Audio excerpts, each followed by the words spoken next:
Okay, thank you, Donal. So very, very welcome for those of you who are here today. This is the third in our small taster sessions, and I'm going to be talking about emotions today. And this first slide I know is quite wordy, identifying, acknowledging, expressing a word for an emotion, and then dealing with the emotion is a skill like others that has to be learned. It's a very kind of wordy statement, but actually, I suppose in the past, we've kept our emotions quite hidden.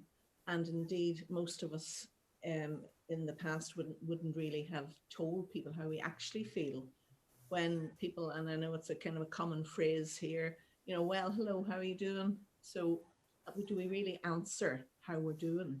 We probably don't.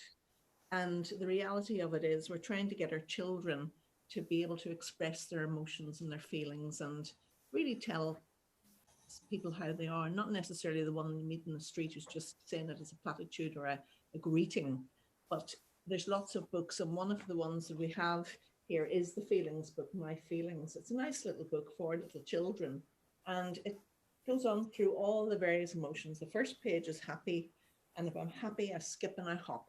But I actually think the last page is probably the most important page in the book. How are you feeling? And for all of us, oh, Johnny likes it. Johnny, you like the book. I know you've read the book before online. So how are we feeling? And it's actually a reality that it's something that we probably don't talk too much about. Kate and Colette and Donal, and I know Mary probably know who coined the phrase emotional intelligence. And the phrase was coined really mid 1990s, and it was Daniel Goleman who said that in the workplace, he was an educationalist, he was a psychologist, he was also a journalist who worked with the New York Times. He said there were lots and lots of very highly educated people working with him. But the one thing that he really surprised him was this lack of emotional management. So they couldn't really show how they were feeling, and they didn't have the empathy with other people, but also it wasn't just in the spoken word, it was in their body language and often in their writing. So which was obviously very important from a journalist point of view. So he then started looking at this and researching it. And there were people in various universities throughout the States that had already done some work on this. And he came up with this phrase, emotional intelligence, and he wrote a book and it was published in the mid 90s, and it sold all around the world. And for 18 months, it was number one bestseller in the whole world. So he wakened in people this whole notion that maybe there's something in this. Maybe we should be more in tune with how we actually feel. And maybe we should be saying to people, it is important to express your emotions, express your feelings. Now, I've just got good morning come up there.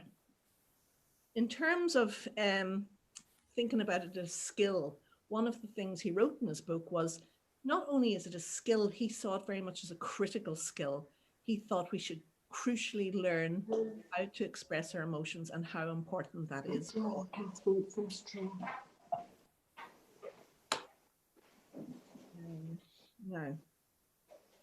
where do we see what's happening here? We get it to move on there. So basically the talk today is about supporting children's emotional well-being and promoting their positive mental health.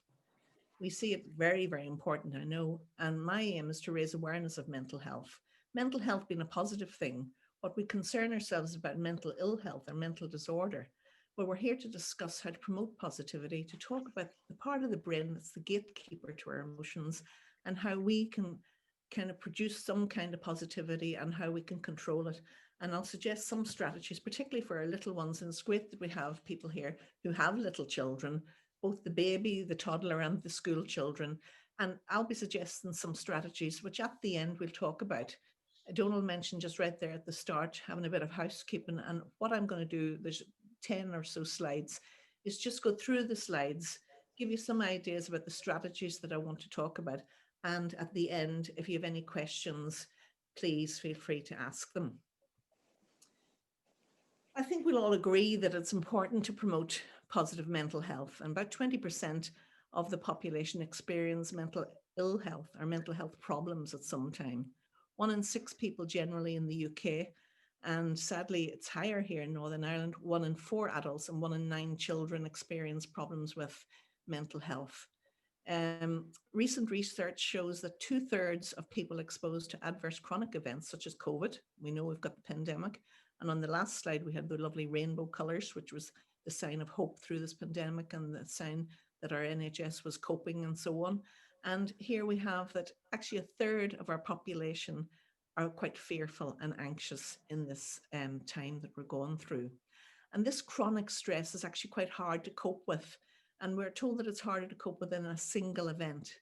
So for example, most of us have had stress in our lives, and we have had lots of events, a bereavement, something going wrong. The other day I had a problem with my tire and had to get a flat tire fixed and so on. Quite stressful at the time when you're out on the road. So we've all had small minor stresses. When the tire's fixed, we're happy enough. Got it fixed, got the puncture fixed, it's grand. But for other people, the stress is ongoing, maybe where somebody is ill, maybe when there's some kind of problem in our life financially or otherwise, which there are for lots of people nowadays. So these single stresses that keep adding up, that's not a particularly good thing. We do know a certain amount of stress is quite positive. So when we talk about emotions, we're trying to kind of gauge as to where we are on this spectrum. Some of us are at one end, some of us are the other. Some of us cope very well, and others just go from one thing to the next in maybe a state of flux. But what we do know is we can put plans in place that'll help us and assist in the development of us coping. So these coping mechanisms and getting in tune with this emotions. And in terms of Daniel Goleman, who I mentioned earlier, our emotional management, we can manage things better.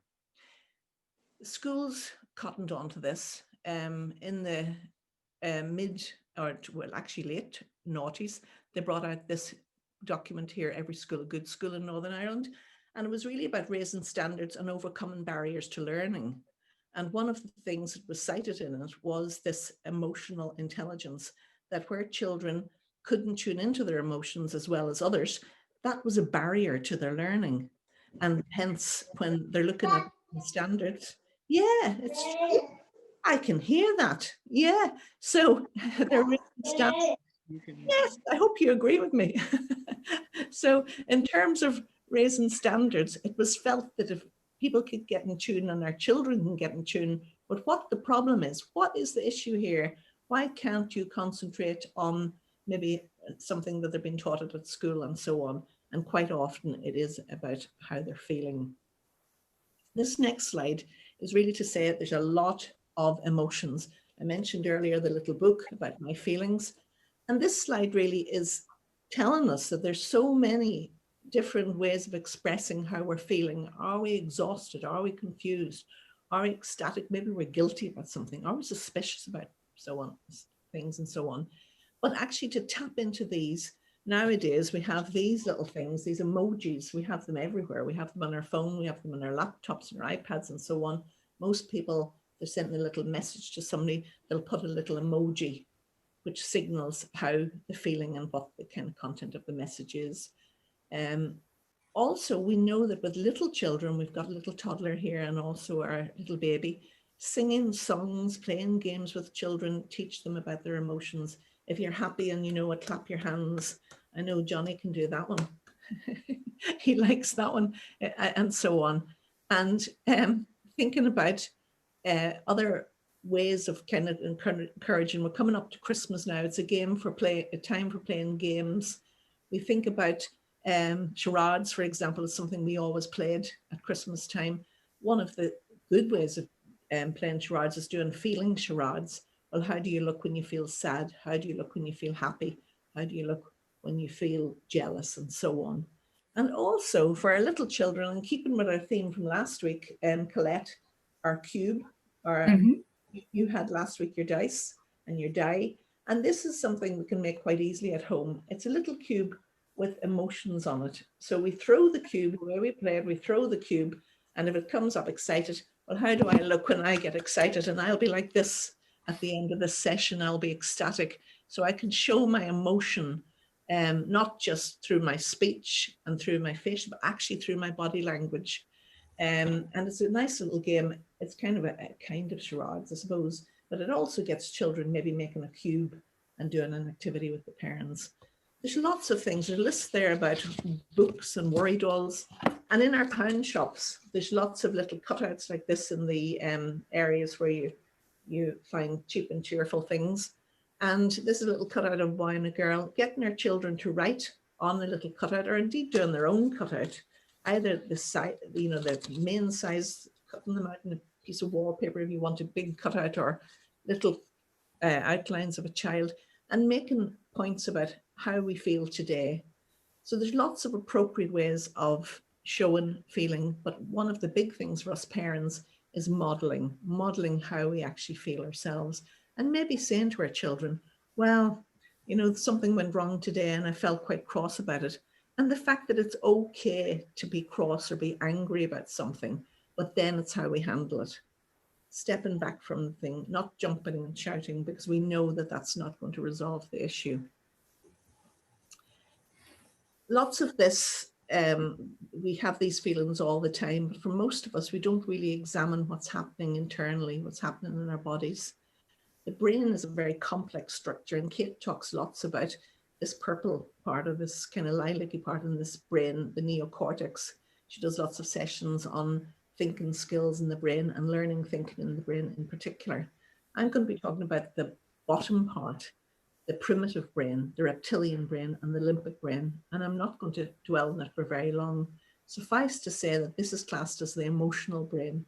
And we're told that the limbic system is seen very much as a border. And for those of us who live in border counties, we understand that.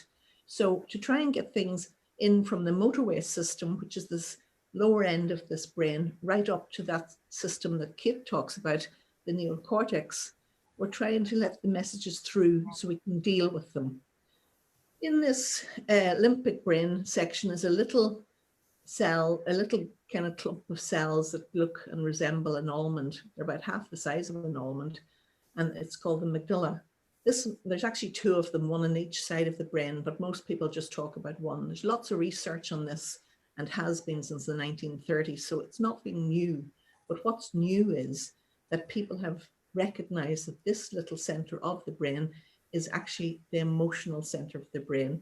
It is where our memories are stored and where we're motivated to do things. And that's why it's important for our children to learn things. It's often important for them to understand too. So it's worthwhile mentioning that at the end of this, the end of these slides, there's a little song, and the song was written by a teacher in Australia called Kate Oliver, and she sings a little song about the amygdala, and it's really focusing for little children. I know some people may or may not appreciate there's 6 verses, so I was only going to let you listen to one. But basically, if you want to hear the whole song, you can hear it by all means. But she cites this little amygdala as an alarm. It's associated with fear and anxiety. And what happens when something goes wrong, this little amygdala signals. Our feelings explode, our body is confused, and we're not quite sure what we're going to do. What are we going to do? So this is a tongue twister now that our body responds to triggers, and those are both threats and treats. And our emotions and thoughts are all over the place. But what we know is if we have the capacity to slow things down, things become better, and we think clearly about things. If we don't jump on a solution right away. So in other words, if we kind of slow think it through, then we usually see the challenge as an opportunity. And sometimes even we have to feel sad to know joy. My husband said to me when I was talking about this to him, it's not unlike a nuclear power station, is it? And that's why I put this in, because he's a man of few words and he doesn't often come out with, with platitudes. He said, it's like in a nuclear power station where they put in carbon rods, and that's to avoid the chain reaction, which leads to a meltdown. So we want to avoid a meltdown in our own bodies. What we should do is have a plan of action to avoid and overcome those feelings from exploding. Normally what we do, instead of having that plan of action, we take solitary actions. We have very unhelpful thoughts. We have these automatic negative thoughts, these ants. This little ant's are quite a jolly little fellow, but generally speaking, they're not. They're very negative. we dwell on the bad, we go over things over and over again, we ignore the good. And I was told by a teacher recently who said she's quite a, well, shall I say, a principal in her school who's quite authoritarian. And there was a class of very, very young children lining up, and they lined up really beautifully. But one little child was messing about, as there often is in a class.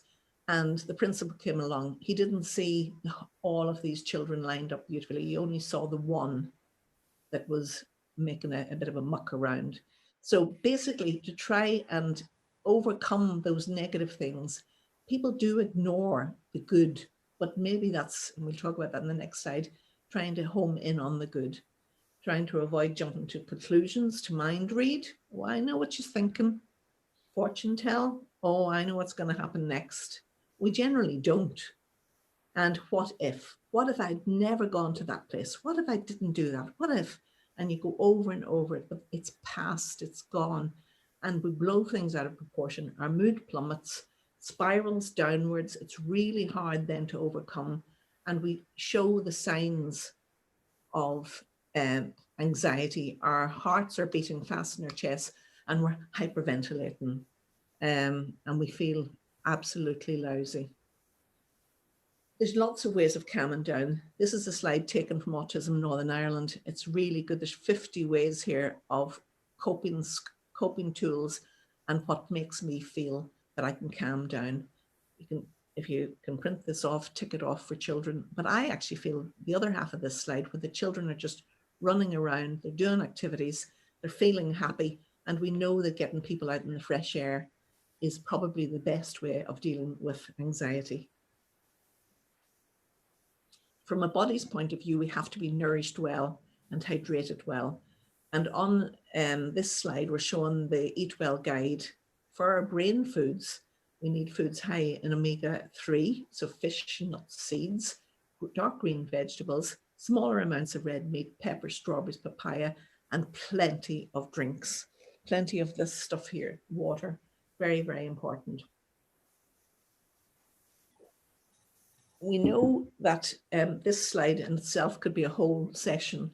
So I'm just going to kind of get through this quite quickly and concentrate on the hand.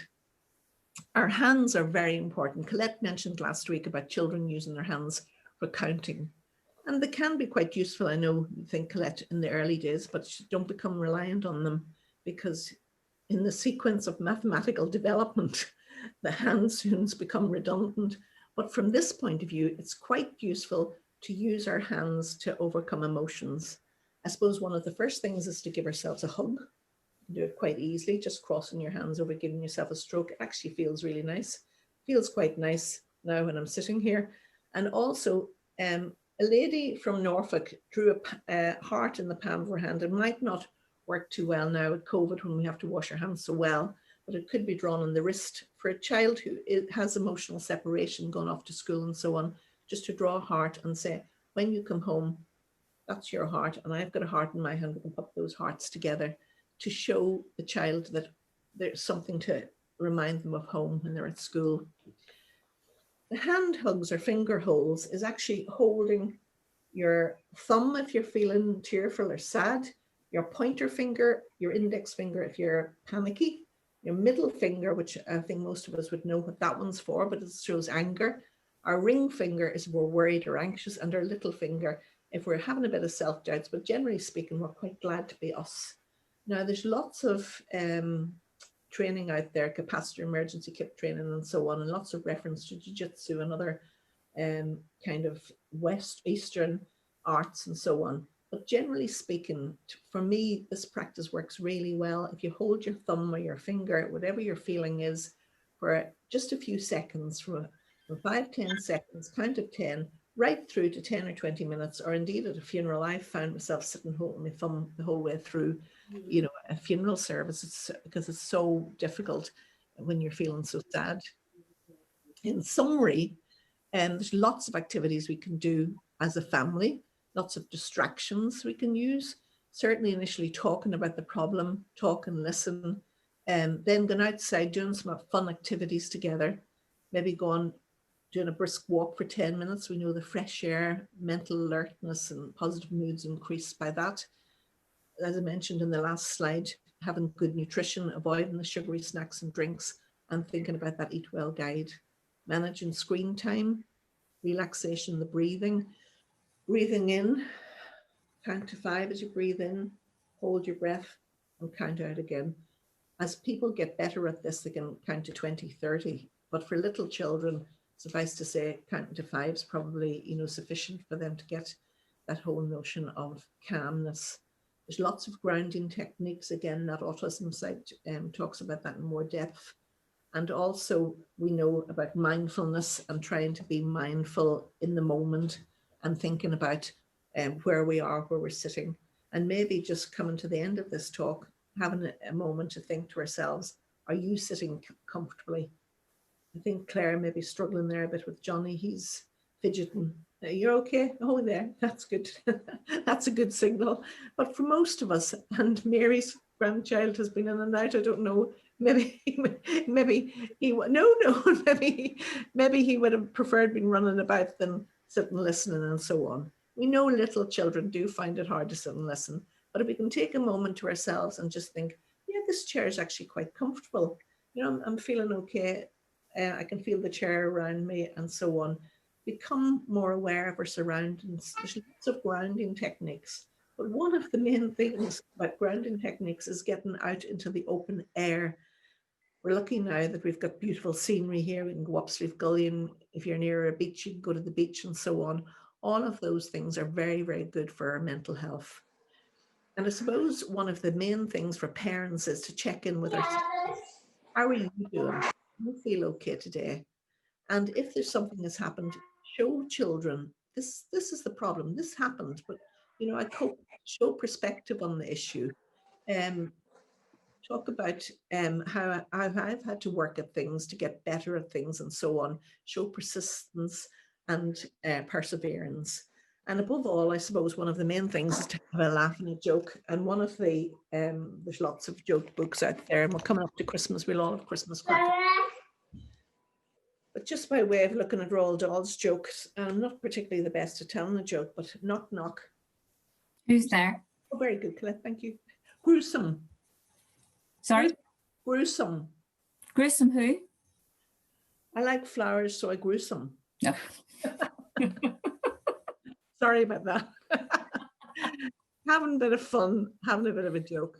Now, I mentioned about the amygdala, and we're back to the amygdala here again. Remember, use your breathing, help calm down. And this is Kate Oliver's little song, and I'll stop after the first verse, but it's about a little button in my brain, the amygdala. It's not complicated, I'll explain, and I'll let her do the rest. The amygdala is a button in my limbic brain. It's really not complicated, I'll explain. If something happens suddenly to me, my amygdala rings like a tiny alarm. If you say the two tigers jumping out at me, in a split second it'll tell me to fight or flee. It gets my heart rate going, my oxygen flowing, my appetite slowing down, my muscles growing. Oh, it's my amygdala. There she goes. So basically, it's just by way of introducing you to the amygdala and the fact that we can, oh, there's Kira Sean Mary. Hello, Kira. And that we can control our emotions, and we can teach our children to control their emotions. To get back right to that first slide, it's all about presenting it in a way that we teach our children words for the emotions initially, the feeling that we're having inside. Well, it's okay to be angry, as I said, but how do we get over that anger, and to work at something that will be for our children, that they don't hit out in anger, but they might speak the words. These are the words I'm using because I feel angry, and so on. I'd just like to thank you all very much for coming along today. And I'll hand over to you now if there's any questions or anything you have to ask. Thank you.